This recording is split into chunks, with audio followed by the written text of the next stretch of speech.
I ordered something very exciting. So I got a mic. I know that's really actually so anticlimactic.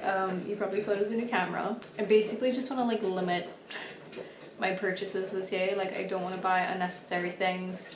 I sold my last vlogging camera, you know, so it's like I need to kind of make my purchases make sense. Okay, I'm testing the mic now, seeing if it has made any difference at all whatsoever, humanly possible. And then I'm gonna do a test without the mic. And this is without the mic. I think it was okay. So what is the difference like? Did that work? I don't think this is gonna work because there is no output jack, which sucks. How did I not?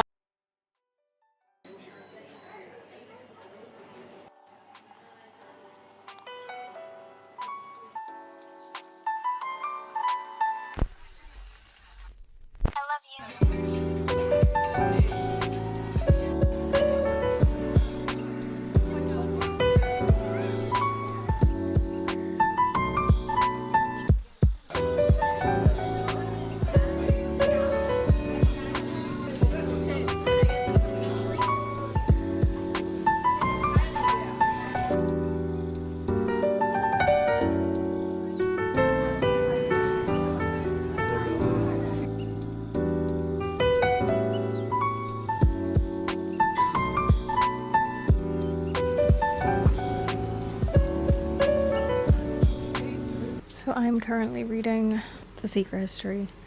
This book has gotten so damn wide. The actual plotline of the book has not disturbed me half as much as these last few pages that I've read. And I was reading this in the nail salon while I was getting my pedicure.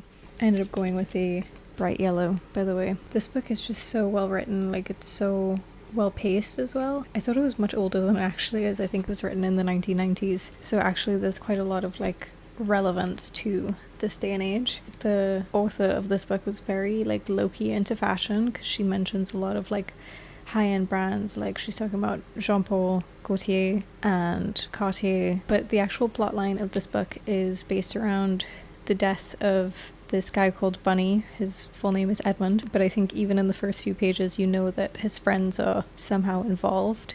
So you go through the book following this one main character called Richard. It's about his journey going to this new college and meeting this group of friends and just all of the messy interpersonal dynamics going on in that friend group. And I think like at page 511 you really get to see the true mess of some of those relationships.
It's time for a haul.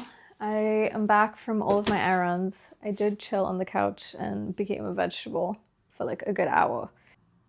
Sorry, a little boy is running and I'm like, why are you running?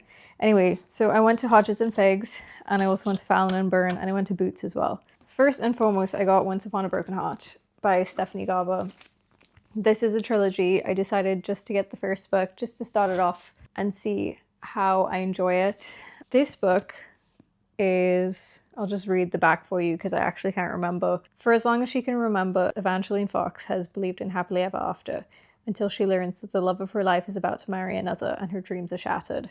Desperate to stop the wedding and heal her wounded heart, Evangeline strikes a deal with the charismatic but wicked Prince of Hearts. In exchange for his help, he asks for 3 kisses to be given at the time and place of his choosing. Obviously, some bad stuff happens from her kissing him, so we'll find out what. I'm excited. This is very young adult, so I think it's going to be stepping out of my comfort zone a bit, because I've very much been into kind of new adult or adult fiction, which I don't think is a bad thing. And I don't think young adult is a bad thing either. I just feel like my mind is not always in the right vibe for it. Next up, I got One Dark Window, which is also the first book in a duology series. It's part of the Shepherd King duology. So the back reads, Elspeth, what kind of name is that? Anyway, Elspeth Spindle needs more than luck to stay safe in the eerie, mist-locked kingdom of Blunder. She needs a monster. She calls him the Nightmare, an ancient, mercurial spirit trapped in her head. He protects her. He keeps her secrets. But nothing comes for free, especially magic. When Elspeth meets a mysterious highwayman on the forest road, she is thrust into a world of shadow and deception. Together they embark on a dangerous quest to cure the town of Blunder from the dark magic infecting it. Okay, it sounds very interesting.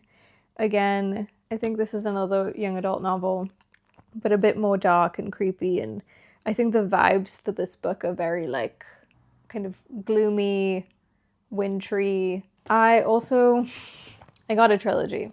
I know I said I was trying to avoid buying a full set of books until I actually know if I enjoy the book. However, I was prompted to get the trilogy, the Caravel trilogy. I can't even open this flippin' packaging, but I kind of got it last minute because I had already picked up Once Upon a Broken Heart. That's gonna be a tongue twister for me. And then I remember that a lot of people say you're supposed to read Caravel first. Like, you don't really get the full gist of Once Upon a Broken Heart without reading Caravel.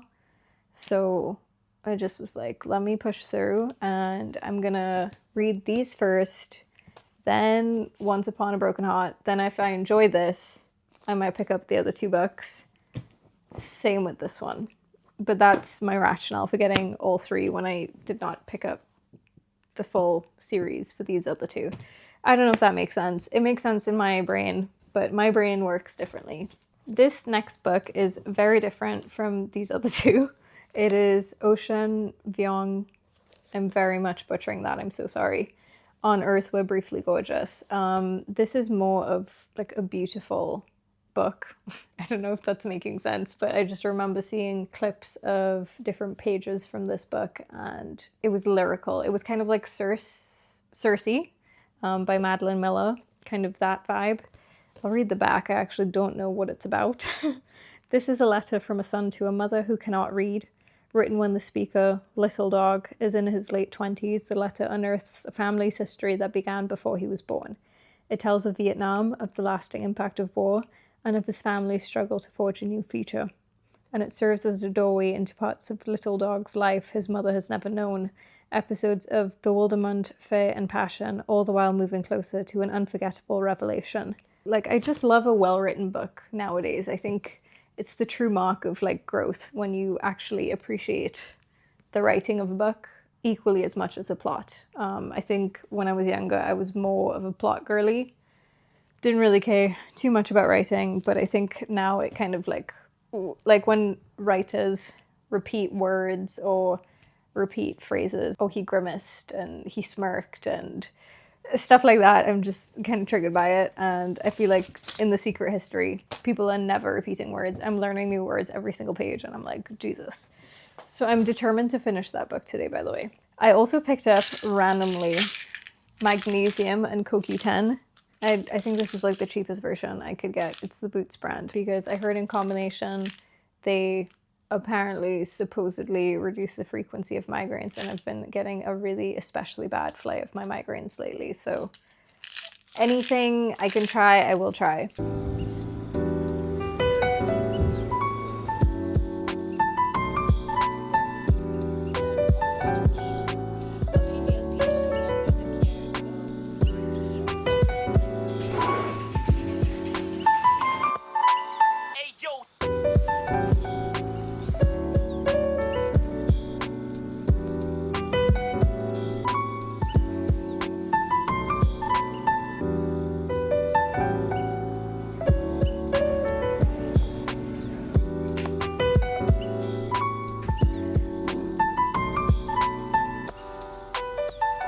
I had my microneedling sesh yesterday. Honestly, the longest part was just getting the numbing cream on. I remember the forehead though being so excruciating because you're basically just passing the needle over skin and bone, whereas like the cheeks give you a bit more cushioning. And my cheeks are actually my problem area, as you can see. I still have a bit of acne scarring. But she told me that my skin was amazing. So I was like, literally 10 years ago, miss me with that. Like no one was ever telling me my skin looked amazing. Up until like the last 2 years, no one ever complimented me on my skin. Shout out Accutane. I love you, girl. Anyway, on the agenda for today, I have a hair appointment. So I'm gonna get a bit of a trim. I realize I never really give a proper gauge of what my hair is looking like, but it has gotten fairly long. Also, it's really greasy right now. It's like day 4 or something. I typically only wash my hair twice a week, and this is like the day that I would wash it. I feel bad for the man. He's just gonna have to wash greasy hair, sorry. And then I have a laser hair removal appointment. So it's very much like a treat yourself kind of week for me.